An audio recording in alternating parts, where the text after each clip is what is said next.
everybody. Welcome back to a fresh episode of Mind Body Medicine with Dr. Ariel. That's me.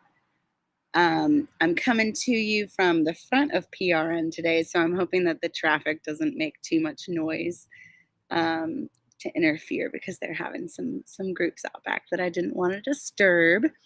But today I wanted to talk about one of my favorite things, which is food. So the holidays are quickly approaching, which combined with this pregnancy has me craving all kinds of yummy treats.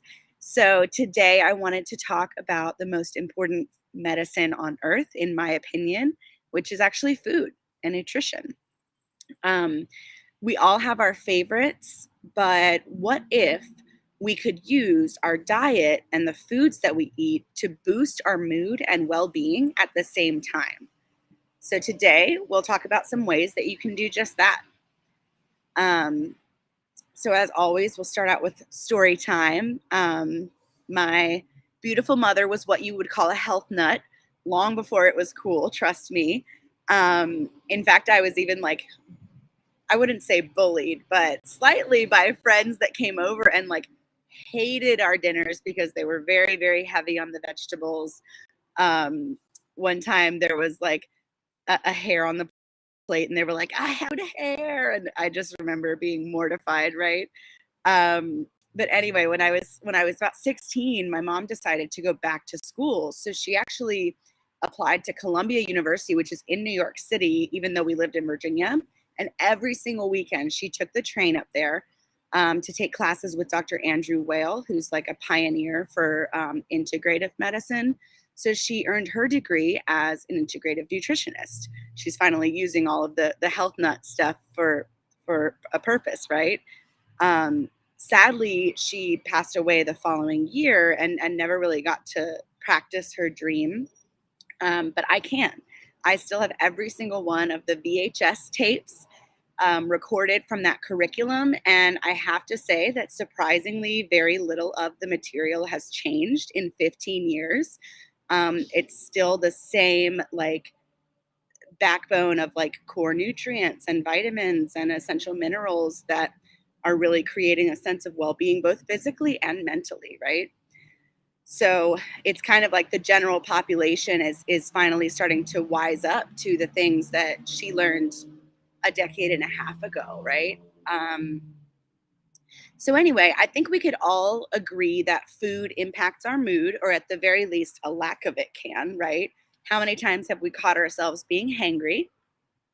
I definitely get hangry, oftentimes without even realizing it. It's kind of subconscious, and I'm like, what's going on? Oh, I haven't eaten in 7 hours, right? So our bodies start to give us signals. Sometimes it speaks in whispers, like a growl of our tummy, and other times it shouts in our minds of you're mad because you haven't been fed, right? Understandable. So food affects what we call neurotransmitters. It's basically chemical messengers in our brains. And then particular foods are especially useful for promoting the formation of the neurotransmitters from the very most basic level. And what studies have shown is that the neurotransmitter levels are going to be the highest after we eat a meal rather than in between them. So it makes sense that without these positive hormones or neurotransmitters when we're not eating, we do get a little hangry or agitated or stressed. We all have different responses. So our diet is not only a component of our mental wellness, but this time of year in general is really vulnerable for a lot of people because the seasons are changing, right? We're about to do daylight savings time. And there's going to be simply less sunshine and daylight out. And the sun is what activates vitamin D, which is an essential nutrient that is responsible for happiness. One of the first things as doctors that we would check for people who are experiencing symptoms of depression is, first and foremost, what's your vitamin D look like? And the reality is most people's are down in the toilet, really, really low. And even what's considered normal on paper, like a lab value wise, is still not going to be high enough to kind of make you have the emotional regulation or balance that you would want. So like I think normal is 30, but I would always treat people to get up to like 50, so you almost double, what we think of as normal because it plays such a powerful role in our mood. So, yeah, this time of year is really tricky. We're going into kind of hibernation mode. It's also can be triggering because of the holidays, right? For a lot of people, it's a joyous time, but for many others like myself, sometimes the holidays are really depressing and lonely. And so knowing in advance some ways that we can protect ourselves from going into the winter blues, so to speak, can be really helpful. And one of those ways is with foods. So that's what I wanted to talk about today. So I mentioned the sunshine, the light, the seasonal changes, and there's actually a disorder that is it has a name. It's called seasonal affective disorder. And so we'll explore ways to combat that. But first of all, what the heck is it? So it's a condition that is basically diagnosed when someone that has a mood disorder, whether it's anxiety, depression, whatever, has an intensified experience during the same season each year. So I'm definitely someone that has been affected by this in the past. Like my emotional well-being was, I mean, it's always been a journey, right? Sometimes it's great, sometimes it's a big struggle, but it was always an even bigger struggle in the winter months because you're just not going outside as much. You're not seeing that sunshine, which I'm sitting in and enjoying right now. Um, so whether you like technically have the diagnosis, it doesn't really matter. Especially, in the recovery community, that's not what it's about. It's just about your experience. But the point is, it's cold, it's windy, it gets dark before a lot of us even get home from work. We want to eat and sleep more, that hibernation that I mentioned. And our energy levels are just lower than other times in the year. It's really easy to kind of get into a little bit of a rut, so to speak. We leave the house less, we socialize less. A lot of our extracurricular activities that we might be doing during the rest of the year are kind of on the holiday breaks, right? So there's just a whole combination of factors. And then, of course, the holidays, like I mentioned, because we may not have a typical relationship with our family. We may not have somewhere to go for Thanksgiving or for Christmas. And I spent plenty of holidays just alone on the wards working, so it was very depressing. And to top it all off, let's be real, we're still in the middle of a pandemic. We're seeing the light at the end of the tunnel, but at the same time, things have not fully returned to what we know of as normal, right? So there's a lot of stuff going on as humans that we have to deal with. So let's go into, I want to talk about 3 neurotransmitters, and I'm sure you've heard of these, some of them at least. Serotonin, right? That is our happy hormone. It is like the number one that we think of when we talk about like the medications, for example, an antidepressant and anti-anxiety medication. They work by boosting this hormone. But you know what else boosts that hormone? Food. Food is the best medicine. I will say it over and over. So, an interesting fact about serotonin is 80% of it is produced in our guts, not our brains. So the pills that we take increase it in our brains when really we should be working on our guts to be able to absorb the serotonin and the nutrients. Serotonin is something that gets released in large amounts after we eat things like carbohydrates, fruit, dairy, starches, and sugars. Oh my gosh, John's about to come up here with his leaf blower. I'm going to see if I can get him to stop. We'll see. Anyway, so it's released after eating carbs, fruit, dairy, starches, sugar. It's going to enhance calmness, improve our mood, and decrease depression.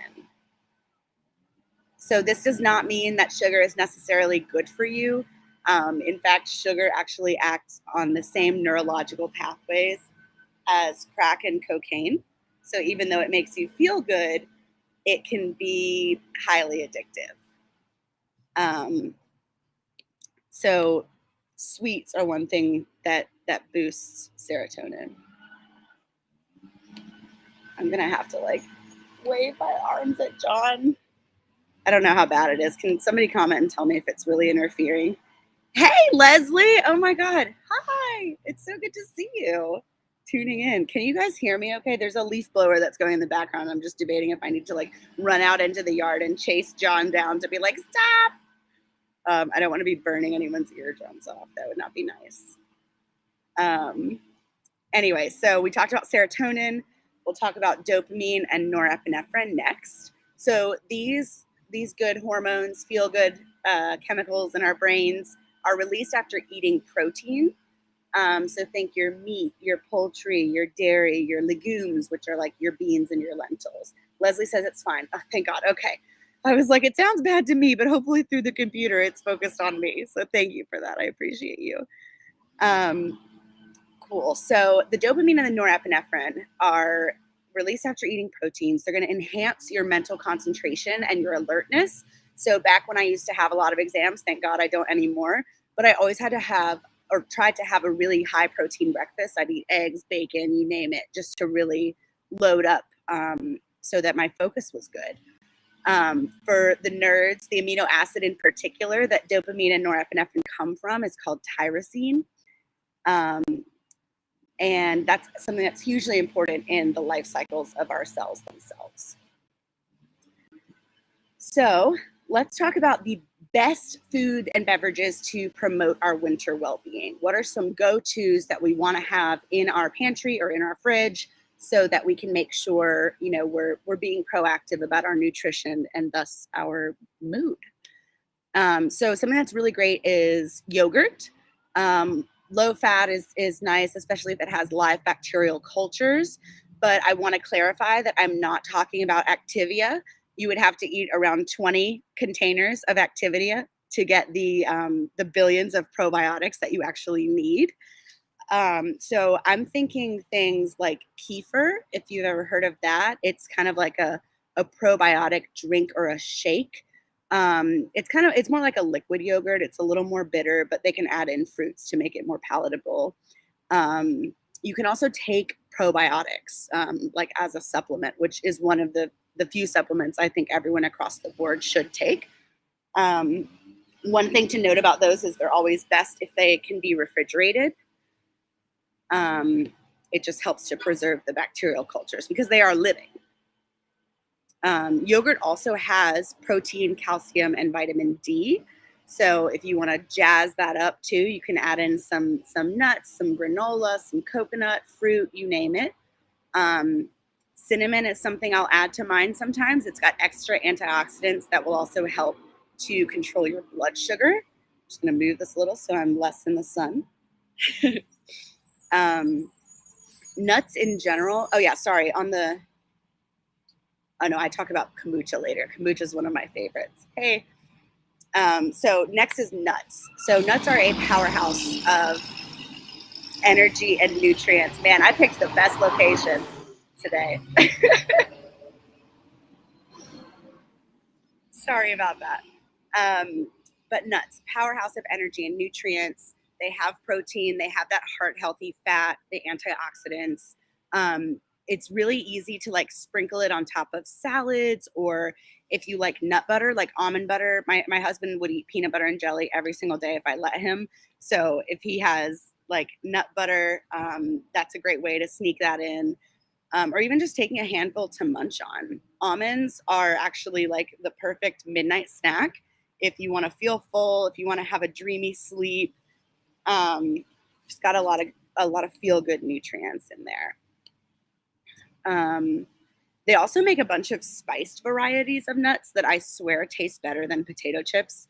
There's like, I think it's called Blue Diamond is the brand, but they put like salt and vinegar on the almonds, or they'll put like wasabi soy. Those are some of my favorites, but I can just munch on those and they really boost your norepinephrine because of the protein and your dopamine. Fruits and veggies, of course, you're never going to go wrong eating those. Some of the best fruits, though, nutritionally, are going to be like kiwi, oranges, and berries. Um, Vegetable wise, broccoli, peppers, and actually potatoes. I think potatoes might be a starch, but I'm counting them as a vegetable. But all of these are going to provide a massive, massive amount of vitamin C, which, as we all know, probably is great for our immune support, which we need during flu season, right? The flu has been wild this year. Um, Fiber, vitamin A, all the good stuff is in these fruits and veggies.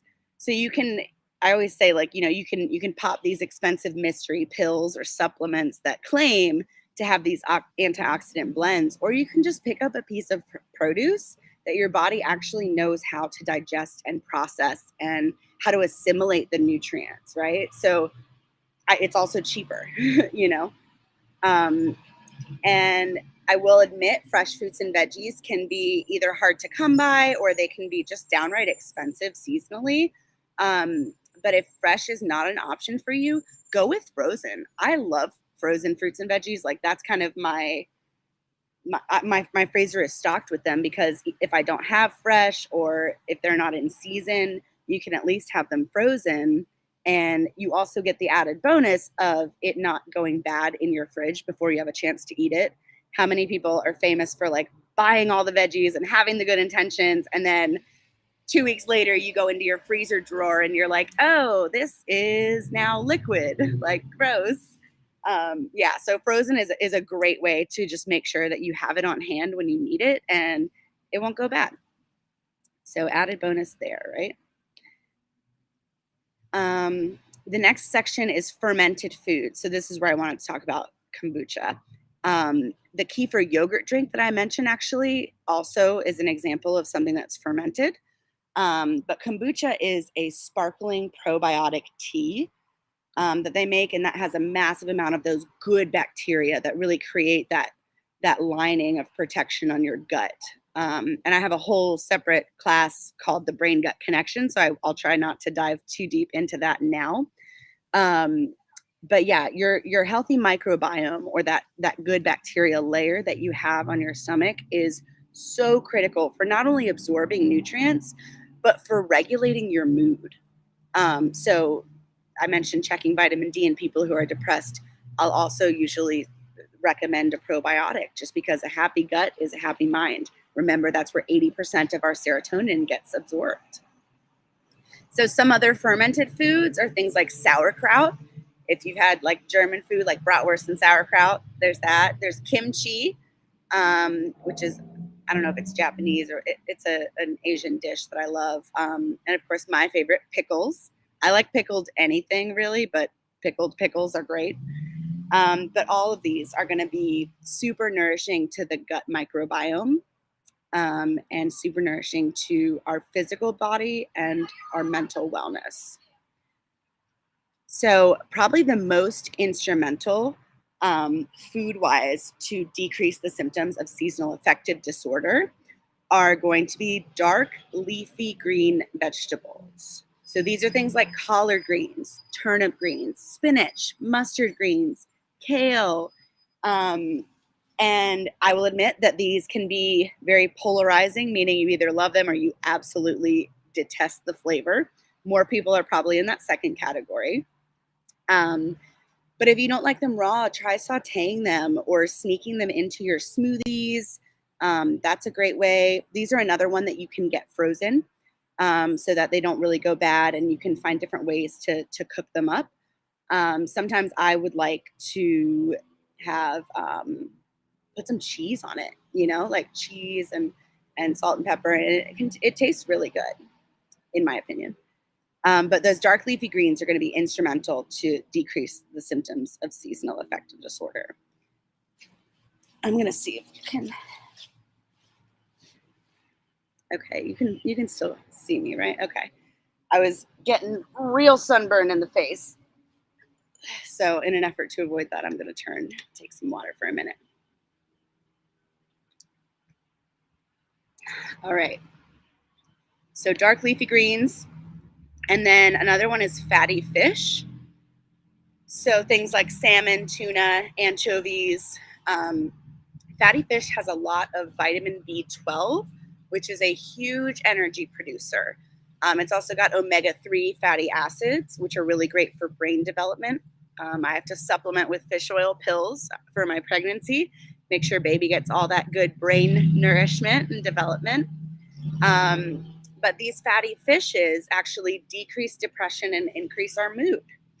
So things like salmon, even if you're not a fan of fish, you can pretty easily whip up like a tuna salad sandwich that tastes just like chicken. Just ask Jessica Simpson. I think that's a really outdated reference, but that was the first thing that came to mind. Is this chicken or is this fish? From her Newlywed show. Last but not least, I will mention my personal favorite for boosting the winter blues, and that is dark chocolate. So we want this to be at least 70% cacao.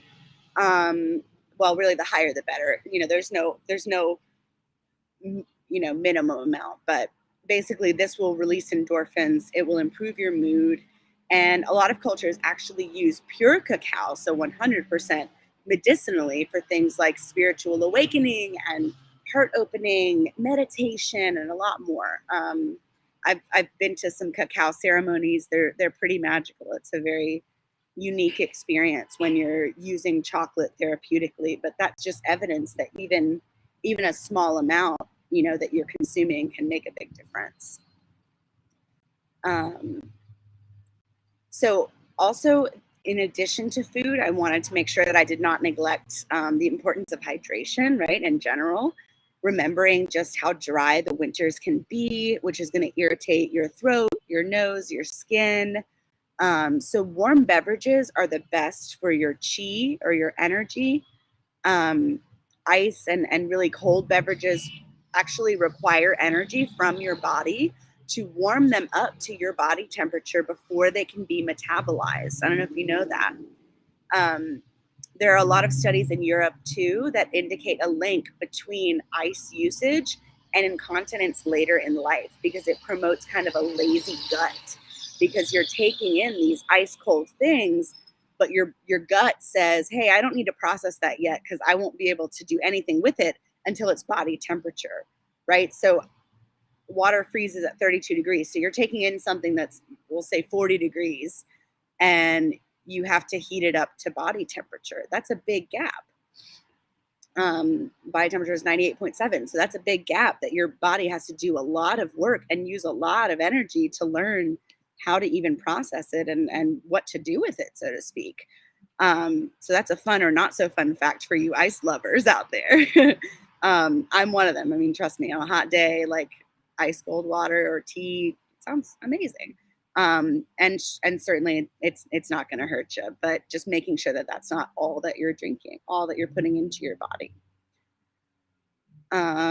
Let's see. Oh yeah. So I'm thinking of like warm tea blends. Nowadays, I swear they have a tea blend for everything. So have some fun with it. But you can experiment. You can buy bulk loose leaf tea. You can buy herbs and just use like a tea strainer at home. But my personal favorite blend that I will share, I actually miss it a lot because it's not safe to drink during pregnancy. It's a digestive health tea called CCF, and that's just an acronym for the seeds that are in it. So it's cumin, coriander, and fennel. CCF. And that is called Ayurveda's miracle tea. And that's because the cumin, the coriander, and the fennel aid in the absorption of all nutrients. And they also stimulate your lymphatic system, which is what's responsible for our immunity. That's what attacks and purifies our body from those invader cells or germs, if you will. So I talk about this tea all the time. I even have a few friends that like pay me to brew them large batches. So I just wanted to break it down a little to share why CCFT is so powerful. So we'll start with the cumin. So this stimulates digestion. It's going to decrease gas and bloating. It will, it helps with indigestion or like heartburn. and it flushes out toxins. Not only that, but the cumin relieves congestion. It soothes inflammation of your mucous membranes, so like ear, nose, throat, but also your bowels. And it improves elimination, which means cumin helps you poop, right? Pooping is great. It is very healthy. It's a sign of a well functioning machine of a body. Um, and the next one after cumin is coriander. So that's really special for irritable bowel syndrome, intestinal disorders. If you're somebody that has a lot of muscle spasms or cramping in the colon, the coriander will help with that. Um, Reduces inflammation, and that's even been shown to help with RA, which is rheumatoid arthritis. So not just inflammation in your gastrointestinal tract, but throughout your joints and your body as a whole. Um, and the last one, the reason that I can't drink CCFT is because of the fennel. The fennel can stimulate uterine contractions, which could theoretically bring on premature labor, and nobody wants that. I'm barely 8 months, so I don't want a baby any sooner than he's ready to come, right? So I'm avoiding this tea blend. I guess I could drink CCT without the F, right? Cumin and coriander, but I'll wait until I can go back in full swing to get that trifecta. But in addition to the fennel effects on the uterus, for the stomach, it actually decreases cramping. And it's going to increase your mental alertness. So it gets a nice, almost caffeine-like boost without the crash or the stimulant. It increases fat burning too. So some people will drink this tea in an effort to lose weight, actually. It also moves the lymphatic fluid, like I mentioned, for immunity. And it even promotes the flow of breast milk. So that's probably another reason that I don't want to be drinking it before I'm ready, because it's just going to stimulate me in my lady parts a little more than my body might be ready for at this point. But I will say the one caveat for those of you starting CCFT, which is it's literally just cumin seeds, coriander seeds, and fennel seeds, and then you boil them, and that's the tea. The one caveat, or I guess I should just call it a warning, is that you will use the bathroom after. Not necessarily like immediately. It's not a laxative, but I'm just saying, like, the first time that you drink it, you will probably experience either an increase in quantity or an increase in frequency, or maybe both, in your bowel movements, because you're flushing out all of the toxins that your body does not need. So just be prepared for it. You know, it's not a bad thing in any way. A lot of people feel much better after doing that because they're like, oh, wow, I've been carrying around so much crud in my intestines without even realizing it. I don't know if anyone has heard of like a colonic or like hydrotherapy where they do like enemas. But some people lose 10 pounds when they do that, just because you've got like decades and decades of like roughage that has not passed through the colon, right? Like we don't necessarily have a high fiber diet, so there's a lot of residual gunk that kind of lives on the walls of our intestines. It sounds kind of gross, but this is one way to get rid of that. And you can lose, you know, a significant amount of weight, surprisingly, because your body just carries around things that it doesn't really know what to do with. It didn't digest it, can't absorb the nutrients, but it can't quite get the stimulation to pass it unless you do something intentionally, like a colonic or the CCFT. So just to be aware of that. But for all the things that we've mentioned, you can see why I firmly believe that food is the most powerful medicine on earth. And just going back to that vitamin D, which I mentioned being one of the supplements I think all humans should take, it's not naturally present in very many foods. And so that's why taking a supplement can be really helpful. Vitamin D is also necessary if you're going to absorb things like calcium, which is really important for our bone health, our teeth. But I'll give you a few examples though of things that do contain vitamin D. And that's things like salmon. We mentioned the fatty fish being really good for our mood, egg yolks, and mushrooms, which I love mushrooms. A lot of people think that vitamin D is in milk and orange juice, but I'm sorry to say that's actually all fortified, which means it's added in artificially after the fact. It's still a good thing, right? Because people drink a lot of those, and that's a great way to get it in your system. But even that, like, I wouldn't recommend drinking multiple cups of milk, which is what you'd have to do in order to get the right daily value. Just take a few thousand units. You can supplement it every day. You can also take a massive amount like once a week instead. There's a lot of ways to incorporate it. But vitamin D is tremendously powerful in terms of the influence on our mood. So just wanted to throw that in there. And also to mention, or I guess clear up the relationship between our vitamin D levels and the sun. The sunlight does not give us vitamin D, right? It's not like pouring into us these nutrients. What it does is it activates the vitamin D that's already in our body. So there's like a whole chemical cascade that I won't bore you with of how that happens, but sunlight is a necessary ingredient. And so that's part of why we get seasonal affective disorder, because we're not getting the sunlight in the wintertime that we need to activate that vitamin. So there is a unique new therapy. It's not even that new anymore. It's been around for at least 10 years now. But there is a happy light therapy. And it's literally like a square light that they sell on Amazon. And I've heard great things about these. It basically just mimics what sunlight would do. So you can kind of create like an artificial corner of your room where you can go get sunlight, happy light, to activate your vitamin D. And I think it's genius. I think it's great. You know, people who live in not very sunny areas to begin with, like the Pacific Northwest, could really benefit from these because it's raining half the time there. But checking out one of these happy lights, I want to say they're maybe $20. But I definitely think that's a great way that we can also kind of supplement and keep our vitamin D levels nice and high. So just a little summary of the top happy foods that we talked about to get our happy hormones like serotonin and dopamine to stay elevated are things like salmon, fatty fish, berries. Those can be fresh or frozen. Nothing wrong with frozen. They make better smoothies, I think, and they don't go bad. Whole grain bread and protein is great. Warm beverages like teas, the CCF blend that I talked a bit about.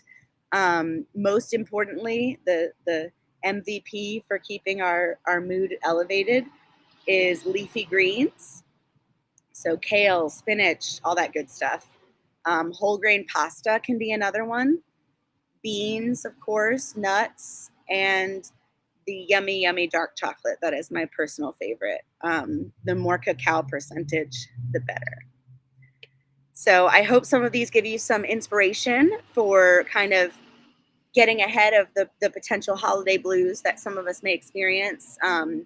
Also from just this changing of the seasons, daylight savings time, right? So all these things that are going to potentially mess with our mood, we can counteract by just ensuring that we're well nourished and we're loving on ourselves, our bodies, and our gut microbiome so that our digestion can keep absorbing those important nutrients. As always, if you have a question, feel free to drop a comment. I do go back and read them.